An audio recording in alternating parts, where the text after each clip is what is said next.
So by this time हमको समझ में आ गया कि किस तरह से मेटलर्जिकल प्रोसेस में हम एक्सट्रैक्शन ऑफ मेटल्स करते हैं। पहले हमने एनरिचमेंट ऑफ ओर किया। ओर का कंसेप्ट सबको क्लियर हो जाना चाहिए इस समय तक। हम कह रहे हैं कि ores are those minerals from which metals can be extracted profitably and conveniently. तो एक बात तो ये क्लियर हो गई कि ओर क्या होता है। ओर को हमें ज़मीन से खोद करके माइनिंग प्रोसेसेस से निकालना होता है। तो ये माइनिंग प्रोसेस से निकला हुआ मेटल कंपाउंड बहुत सारी इम्प्योरिटीज़ के साथ में हमें मिला है। तो हम क्या करेंगे, हम उसको साफ़ करेंगे पहले। हाँ, इस प्रोसेस को क्या बोलते हैं, एनरिचमेंट ऑफ ओर या कंसंट्रेशन ऑफ ओर। मतलब इस सैंपल में ओर का कंसंट्रेशन बढ़ा देना इम्प्योरिटीज़ को हटा करके। इम्प्योरिटीज़ का नाम लिया था गैंग। हाँ, गैंग हम उन इम्प्योरिटीज़ को बोलते हैं जो ओर के साथ में चिपकी हुई है, ओर के साथ में अभी डिगिंग प्रोसेस माइनिंग प्रोसेस से निकली है। तो इसको साफ़ करने के लिए हम according to the characteristic of ore decide करते हैं कौन सा प्रोसेस यूज़ करना है। ये सभी प्रोसेसेस फिज़िकल प्रोसेसेस हैं, कोई केमिकल रिएक्शन इसमें इन्वॉल्व नहीं है, ये बात याद रखें। तो हाइड्रोलिक प्रोसेस में हमने बहुत तेज वाटर स्ट्रीम के साथ में ओर को मूव किया और हमने देखा कि वो हैवी ओर जो है वो ग्रेविटेशनल फोर्स से नीचे की तरफ आ जाता है, वाटर के साथ में लाइट इम्प्योरिटीज़ बह जाती हैं। फिर हमने स्पेसिफिकली जो मैग्नेट से अट्रैक्ट होने वाले जो ओर्स होते हैं, आयरन के ओर्स होते हैं जो मेटल से अट्रैक्ट हो जाते हैं, उनके लिए अलग से एक मैग्नेटिक सेपरेशन मेथड यूज़ किया।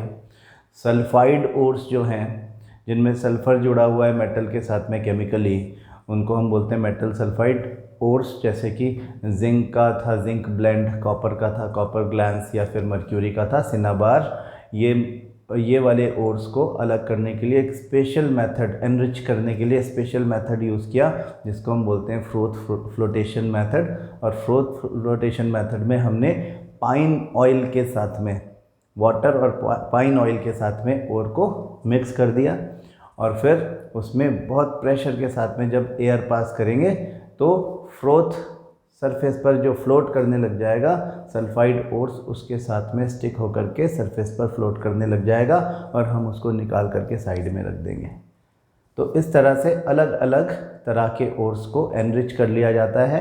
और फिर हमने सीखा कि एक्सट्रैक्शन मेथड्स कैसे होते हैं, मतलब कि how we extract metal by chemical reactions, chemical processes from their respective ores. तो वो निकालने के लिए हम जब कह रहे थे कि जो सबसे ज़्यादा रिएक्टिव मेटल्स हैं like sodium chloride, like bauxite, उनमें तो हमें क्या करना है, उनमें तो हमको यूज़ करना है इलेक्ट्रोलिटिक रिडक्शन।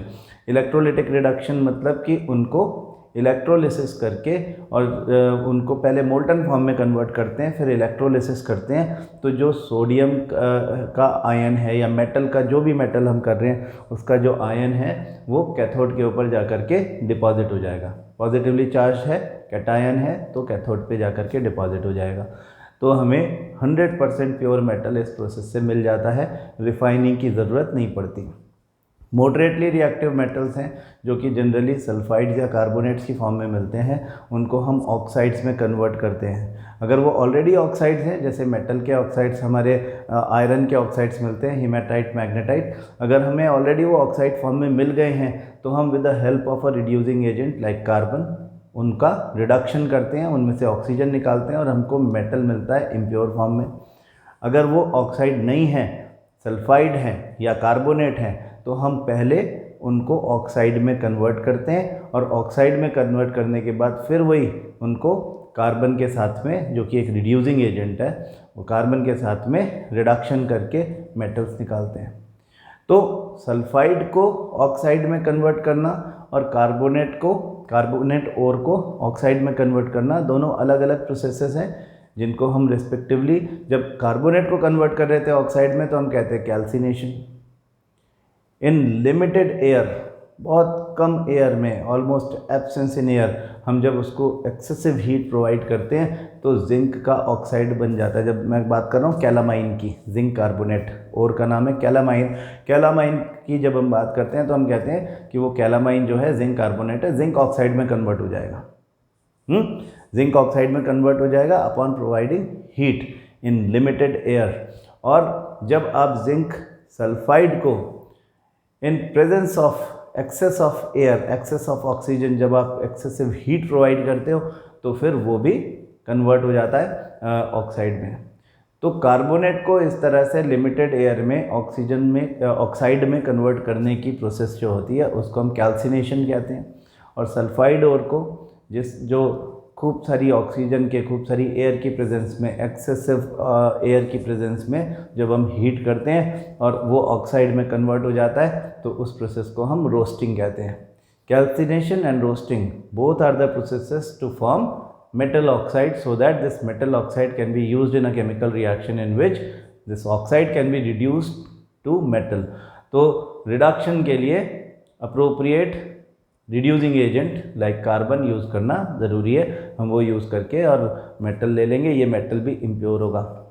तो इम्प्योर फॉर्म में मेटल मिले हैं हमको यहाँ पे। तीसरी कैटेगरी थी रिएक्टिविटी सीरीज़ में लीस्ट रिएक्टिव मेटल्स जो अपने कंपाउंड के फॉर्म में मिलते हैं। इनमें कॉपर भी हो सकता है, इनमें मर्क्यूरी भी हो सकता है। हालांकि कॉपर हमारी बुक में मॉडरेटली रिएक्टिव मेटल की तरह से दिखाया हुआ है, लेकिन एक्चुअली हमको ये बात समझना पड़ेगी कि कॉपर और ऑक्सीजन के बीच में कॉपर के ऑक्साइड जैसे कि क्यूपराइट होता है और वो बड़ा वीक बॉन्ड होता है। तो आप जब उसको एक्सेसिव हीट देते हो तो वो थर्मल रिडक्शन से ही ऑक्सीजन रिमूव हो जाती है, हीट से ही ऑक्सीजन रिमूव हो जाती है। ऐसा ही मर्क्यूरी के ऑक्साइड के साथ भी होता है। मर्क्यूरी का ऑक्साइड तो मिलता नहीं है नेचर में, सल्फाइड मिलता है, तो आपको रोस्टिंग करना पड़ेगी। तो मर्क्यूरी सल्फाइड HgS जो होता है वो HgO में कन्वर्ट होता है और फिर हम उसको हीट करते हैं तो ऑक्सीजन रिमूव हो जाती है। We call it thermal reduction. Cuprite यानी copper oxide, excessive heat oxygen निकल जाएगा, कॉपर मिल जाएगा हमको, ये भी इम्प्योर फॉर्म में होगा। और अगर कॉपर का सल्फाइड है जिसको हम कॉपर ग्लैंस बोलते हैं, उससे आपको कॉपर निकालना है तो आपको रोस्टिंग करनी पड़ेगी और सेम कंटेनर में फिर वो कॉपर ऑक्सीजन छोड़ देगा, यानी कि उसका रिडक्शन हो जाएगा हीट की प्रेजेंस में, तो थर्मल रिडक्शन उसका भी होगा। तो electrolytic reduction with the help of an appropriate reducing agent like carbon and reduction by heat, that is thermal reduction. यहाँ पे आप मैग्नीज ऑक्साइड का ध्यान रखें कि मैग्नीज ऑक्साइड में अप्रोप्रिएट रिड्यूसिंग एजेंट जो है वो एल्यूमिनियम होगा। एल्यूमिनियम मैग्नीज से ऊपर है रिएक्टिविटी सीरीज़ में और मैग्नीज कार्बन से ऊपर है, मतलब कार्बन जो है वो मैग्नीज से नीचे होने की वजह से मैग्नीज ऑक्साइड के रिडक्शन में काम नहीं आ सकता है ना। तो ये बात हमको याद रखनी चाहिए कि अप्रोप्रिएट रिड्यूसिंग एजेंट कार्बन हमेशा ही हो, ये ज़रूरी नहीं है। Manganese oxide is an example MnO2, जिसमें से मैग्नीज निकालने की प्रोसेस में aluminium as a reducing agent use किया जाता है। तो खैर ये सब बातें हमने कर ली थी और अब हमें ये पता चल गया कि मॉडरेटली रिएक्टिव मेटल्स और जो लेस रिएक्टिव मेटल्स हैं उनसे एक्सट्रैक्शन जब मेटल का होता है तो metals are not pure, impure form में मिलते हैं। आज हम सीखेंगे कि किस तरह से हम उनकी रिफाइनिंग करते हैं। रिफाइनिंग की प्रोसेस भी इलेक्ट्रोलिसिस है, तो इसको हम इलेक्ट्रोलिटिक रिफाइनिंग बोलते हैं। और हमारी बुक में भी इलेक्ट्रोलिटिक रिफाइनिंग ऑफ कॉपर का एग्जांपल दिया हुआ है। तो एक वीडियो से समझते हैं, बहुत छोटा सा सिंपल सा सिस्टम है किस तरह से ये इलेक्ट्रोलिटिक रिफाइनिंग होती है। देखो हमारे पास एक ऐसा सेटअप है, इसको हम इलेक्ट्रोलिटिक सेल बोल सकते हैं। इलेक्ट्रोलिटिक सेल में 2 इलेक्ट्रोड्स हमें दिख रहे हैं, ध्यान से देखें। ये एनोड है जो कि बैटरी के पॉजिटिव टर्मिनल से जुड़ा हुआ रहता है।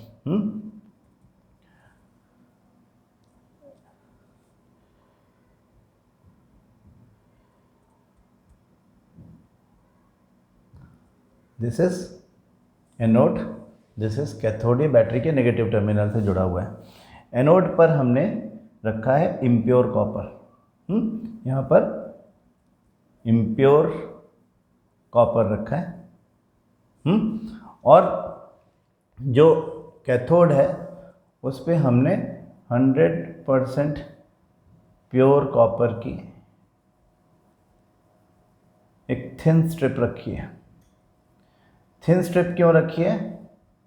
क्योंकि हमको यहाँ से कॉपर को वहाँ भेजना है, वो बाद में थिक हो ही जाएगी, हाँ, उस पर जगह रहनी चाहिए। तो thin strip of 100% pure copper हमने कैथोड की जगह पे रखा है, हाँ, कैथोड एनोड। और जो सॉल्यूशन है, इलेक्ट्रोलाइट है, वो एसिडिफाइड कॉपर सल्फेट है, मतलब कॉपर सल्फेट सॉल्ट है और उसका सॉल्यूशन बना करके उसमें थोड़ा सा सल्फ्यूरिक एसिड भी डाल दिया गया है। इसको बोलते हैं एसिडिफाइड कॉपर सल्फेट। तो ऐसा करके, और हम जब ये रिएक्शन करते हैं, अभी हम देखेंगे कि क्या होगा, वो मैं पहले समझा देता हूँ आपको, फिर उसके बाद वीडियो में हम देख लेंगे कि यहाँ पर जो कॉपर है, जैसे ही इसमें करंट पास होता है, इस सर्किट में करंट पास होता है, तो यहाँ पे कॉपर का एटम है जो, वो 2 इलेक्ट्रॉन लूज करेगा और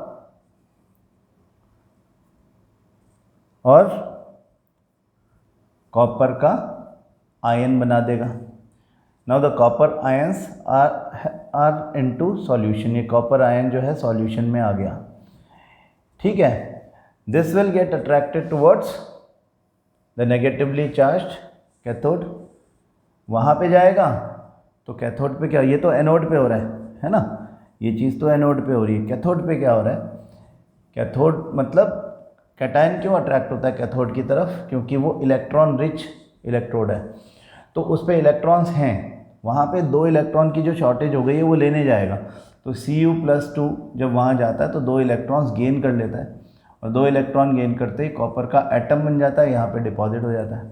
तो ऐसे करते करते यहाँ से कॉपर के आयंस निकलते जाएंगे, वहाँ पे कॉपर एटम की तरह से डिपॉजिट होते जाएंगे।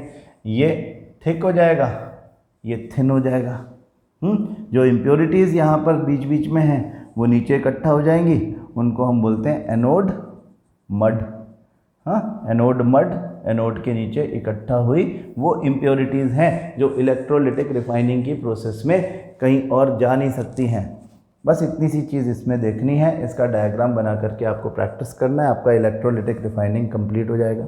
देखते हैं वीडियो। तो